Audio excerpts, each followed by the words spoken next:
Hey guys, Matt, Straight Race Cards here, and I wanted to talk about card show week this week because it is the Dallas card show this week. So much is going on in the hobby. Super excited. I've been waiting for a card show for several months now because I've missed a few, so super excited about that.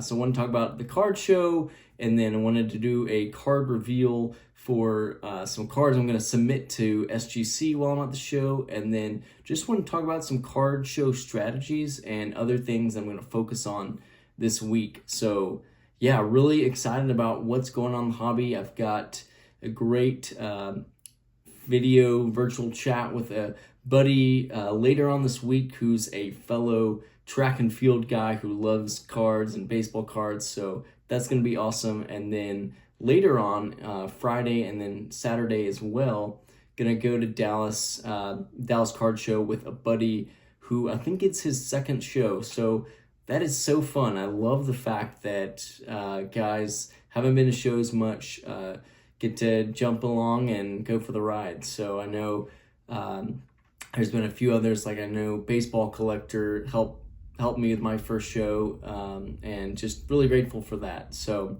anyways, excited about what's going on, and I think, and a few of the other reasons why I'm excited, I'm just excited to connect with other people in the hobby. I think I've talked to about 10 or 15 folks that all said they're going to go, so excited to connect with you guys. So if you're going to the show, please let me know. I know a lot of people whine and complain about Dallas not having a lot of vintage, but you know what? That's okay. I'm looking at this glass half full. I know for me, because I don't have a super large collection, I've got so many gaps to fill. I know there's going to be a ton of cards that will help fill a lot of my needs for the sets I'm running with right now. I've got the 56 Topps Hall of Fame run that I'm working on, as well as an Al Kaline run, and then looking at a few Mathewson type cards as well. So a lot of projects and things to look at and get excited about. I think that this show is going to be one where I am looking to pick up a more iconic card, if you will, like a 56 Jackie or Clemente Mays, something like that. Maybe an Al Kaline rookie or a Kershaw rookie, we'll see. So excited about that. And then another thing is I've actually got a neighbor down the street. He's a 7-year-old, actually not 7 years old, I think he's in middle school, but he just got excited about cards, and I've given him some of the modern cards I've gotten over the last couple of years, and he's just gotten super excited about it. So I asked him what his favorite cards were, and he said he liked LeBron, Kyrie, and LaMelo Ball, and he was telling me about how there's this crazy thing where they have a jersey as a part of the card, and he was so excited explaining that to me. And so while I'm at the show, I'm going to kind of keep an eye out for any LaMelo or Kyrie, maybe LeBron, he's probably expensive, but if anyone has a lead on some LaMelo Ball or Kyrie Irving patch cards or relics or anything like that, please let me know. And so before I show you some cards I'm going to submit to SGC, I've just been thinking about card shows in general and some of the strategies and things that I want to take in when I go to a show. I know I've gotten a lot of great feedback from some other channels. I know recently I watched an amazing video from Midlife Cards on his channel. He had featured a Collector's Dream Orlando, and they just talked about this idea of being patient, and that is something that I've really struggled with. So it'll be great to get to put into practice some of the things I've heard. And so as I'm at this show, I really want to focus on being patient. I am very impulsive when it comes to buying cards because I get so excited and so emotional about a card purchase that it really just carries me away, and for a lack of better judgment, end up making poor decisions that I should have restrained from because I got excited about a card. So I know we've all done that, but I think for me, it's something that as I grow and mature as a collector, I want to really hone in on, especially this next year. So and part of that is just, having some accountability and community to, text guys of, hey, what do you think about this card? Or, I saw a great 56 Jackie that I was really excited about, and I sent some pictures to some friends on Instagram, and they're like, you know what, rethink that centering or something, some great constructive feedback. And so I love the fact that when we draw other people into the equation, it makes our purchases a little bit more logical and less emotional, because I get carried away. So I love the fact that other guys can help point me in the right direction towards making better purchases and not impulsive ones. So that's another thing I want to focus on. And then, while I'm at the show, I think there's some very simple things that go a long way. I know Baseball Collector talked about this, but just being kind and honest with a dealer I think goes a long way. And the fun thing about the Dallas show is I've started to know, the same dealers, especially in the vintage area, because there's frankly not a lot of them. And so the, more you treat them with kindness and understanding and don't burn bridges, the easier it is to make deals. And so I'm going to continue to operate in that way. And so, I want to treat other dealers and other folks just how I would want to be treated if I were on the other side of the display case. So going to be thinking about that. And then also, again, being patient, and then, going into the show one card at a time. I don't need to, conquer a mountain and knock off, my whole checklist. But the idea is I just want to pick up quality cards that I can be excited about when I get home, and look at the cards and I can think, man, that was a great purchase. So all that being said, a lot to be excited about, a lot to think about. I've got a little bit of homework to do with some comps on some cards. I haven't looked at comps on the 56 cards as well as some K-lines. I've got a rough idea, but I think on some of those more keystone cards, I want to do a little bit more research on what, ballpark comps are for grades. Call it like a 3 to a 5.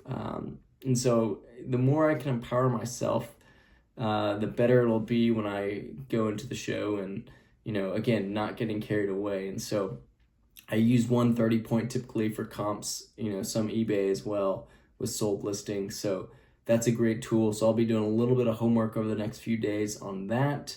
But please, if you're at the show, let me know. I'd love to connect. And again, I am just so excited about this hobby and just this channel and what's going on in the card world. So thanks, guys, and I will show you guys some cards now. Okay, guys, let's go over some cards. I'm going to be submitting. This is going to be my biggest SGC submission, so really excited about this. I've had some of these cards for over a year now, so very excited. I was building up the stack to send to SGC, so I'm going to go over these cards. And then I've also got 3 other cards that I love your feedback on. I'm trying to decide if I want to submit them or not to SGC. But again, very excited. This is a wide range of cards, track and field and baseball, covering a lot of different sets of some iconic cards for my collection, at least. May not be for yours, but certainly is for me. So I'll go through them. I know you've seen some of these, but here they are. So first one, this will be in order from the earliest to latest. So this is the first one. Here's the 1922 Bunsen Confectionery E.A. Montague. That's Evelyn Aubrey Montague. This is actually, I think, the hardest card, the most rare card by a long shot for this submission. I can't see the back here. But yeah, this card, super hard to find. Found it from a dealer in London. Way overpaid for it, but this is part of my Chariots of Fire Playing Days card. This is the only card that I know of from E.A. Montague. So extremely excited about that. Probably one of the more most excited I am for that to go into an SGC slab if they'll slab it up. Next, we've got the Olympic champion himself, Mr. Harold Abrams, And this is, I just love this card. He's jumping over a hurdle here, and actually, he may be long jumping. It looks like he's long jumping. I take that back. But he was a long jumper. Yep, it talks about the long jump. And he actually had the university record, and I want to say for a little while, he also had the British record. So an extremely talented sprinter where he won the gold medal at the 1924 Olympics, and then also a talented hurdler and long jumper. And that's part of the 1924 British champion set. And here's another card. This is the Eric Little card. This is honestly my grail card. I've been looking forward to getting this slapped up. Just an amazing card. And you can see they actually misspelled his name, E.H. Little. And it talks about how he won the 220 yards and held the record at Stamford Bridge. So really, really special. This card has a ton of meaning to me, just for who Eric is and his convictions. This will be a card that I'll have in my family until the day I pass, and would have that card in the family for many generations, hopefully. This is a little more obscure Chariots of Fire card. This is Henry Stollard. He was an Olympian. I think he ran the 800 meters. He is very briefly kind of shown in some of the movie. You kind of have to know who he is. But he's a miler and an 800 meter runner.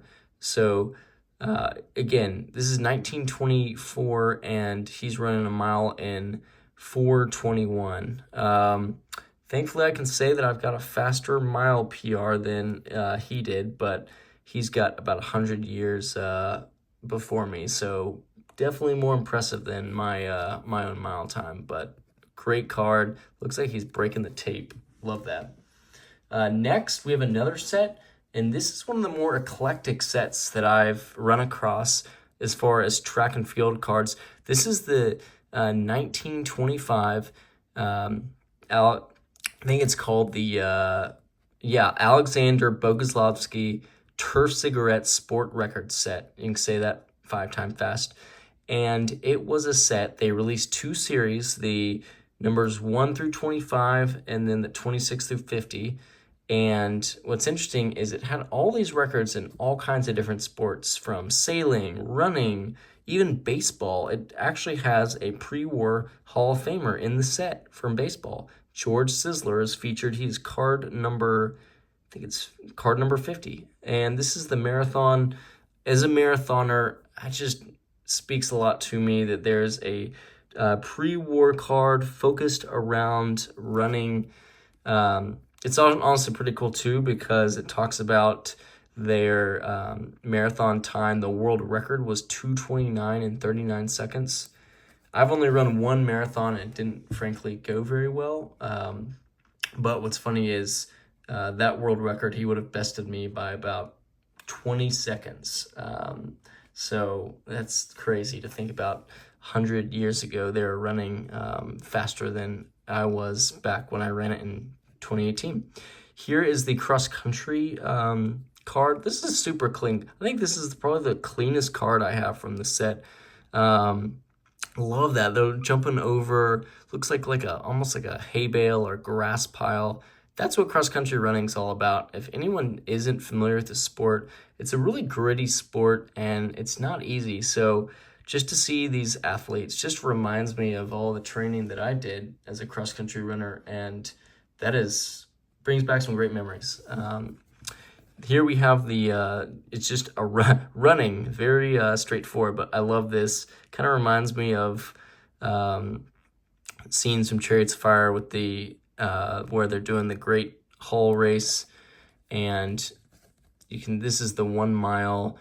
It's crazy. They ran a mile in 4 minutes, 13 seconds, and that was a worldwide amateur record back in 1925. Next, we're going to jump to baseball. We're going to go to Ted Lyons in that 1934-36 Diamond Star set. Ted Lyons, my alma mater, Baylor University. Love to see. He was also a Baylor track alum. Love that connection. Want to get his Gaudi 33 card, but this is just a great card. I love that he talks about, it's like the technique. It says, great pitchers like Ted Line of the White Sox just know how to cover up the ball before pitching. This is called making the ball up. And so it's just, I love reading the backs of cards and just look at all these colors on the card. This is amazing. So really excited about that one. Not a high grade. It's probably a 1.5 or a 2 maybe, but I'm just glad to own the card and it's clean. So happy about that. Next, we have 1939 Churchman Cigarettes, Jesse Owens. Now, I didn't really know about Jesse's story until recently. I read his biography, just captivated by his story. Highly recommend. I think the book was called Triumph.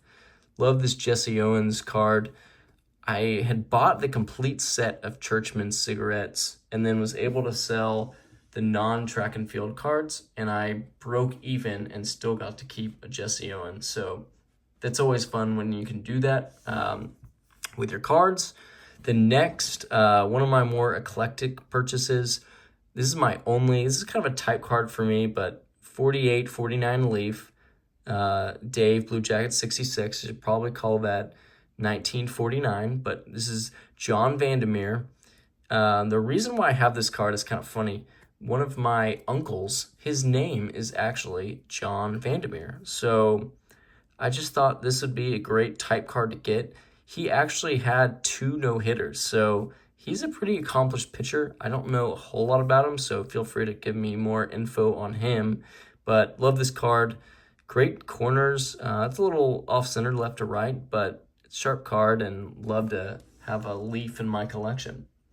Next is probably the highest graded card out of this submission that I'll send in. This is another very off the beaten track, pun intended, the 1952 Olympics cards. And I received this from a guy named Phil from Net54. Super kind to give this to me for Secret Santa, I want to say 2 years ago. So I've been holding on to this for a long time.